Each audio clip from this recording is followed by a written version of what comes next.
Claire Bennett got the promotion. She found out on a Tuesday. By Thursday, she had talked herself out of taking it.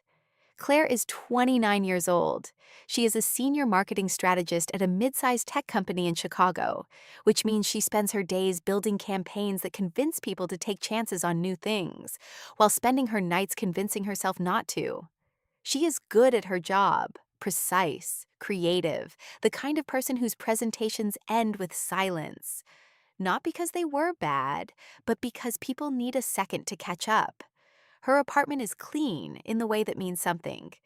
Every surface organized, every decision, what to cook, what to wear, what to say in an email, made twice.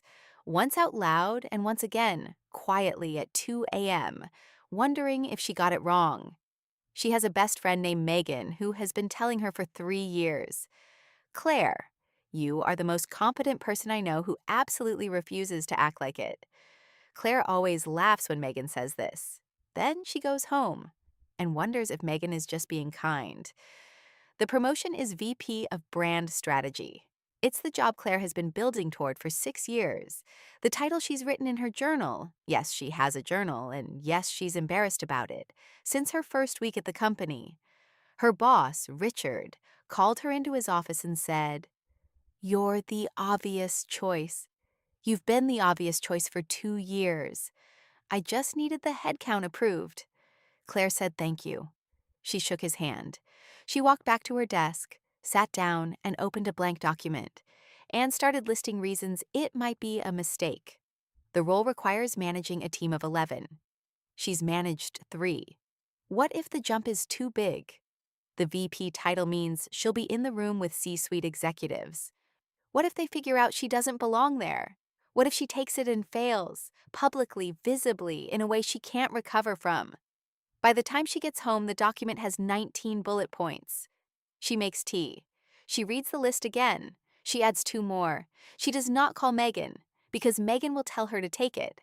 And Claire is not ready to be talked into something she hasn't finished being afraid of yet.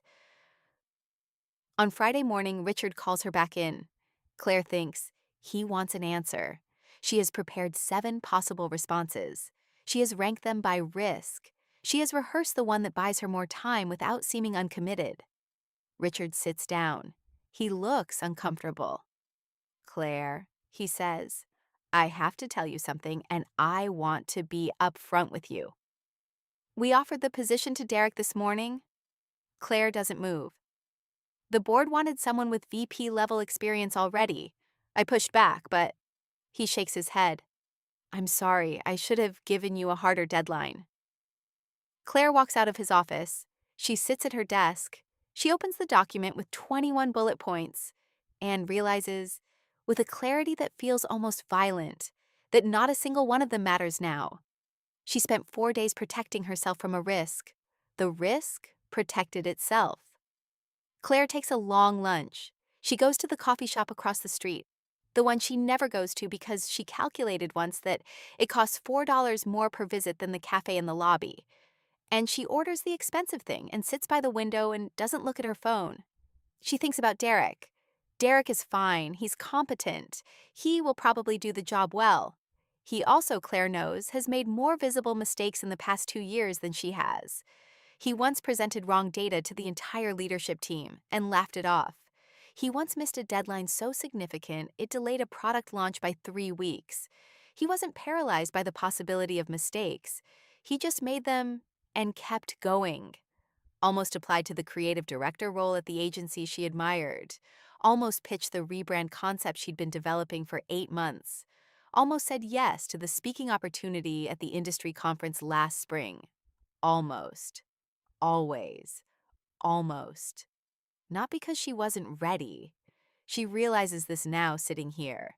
$4 poorer and 1 promotion lighter. She was ready every single time. She was just never done being afraid first. 3 weeks later, Claire submits her resignation. Not because she's falling apart, because she finally finished the concept she'd been developing for 8 months, the rebrand pitch, and sent it at 11:47 p.m. on a Wednesday to the founder of the agency she'd almost applied to 2 years ago. He responded at 7 a.m. "When can you come in?" She almost replied, "Let me think about it." She typed that exact sentence. Then she deleted it. Tomorrow? One word, no bullet points, no ranked list of risks, just tomorrow. She hit send before she could think about it.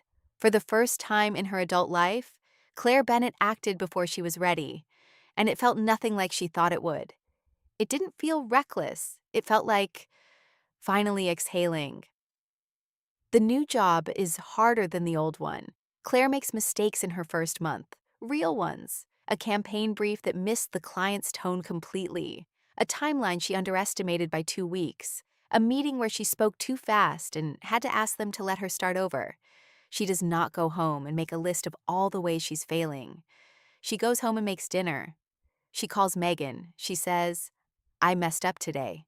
And Megan says, "Tell me." And Claire tells her. And that's it.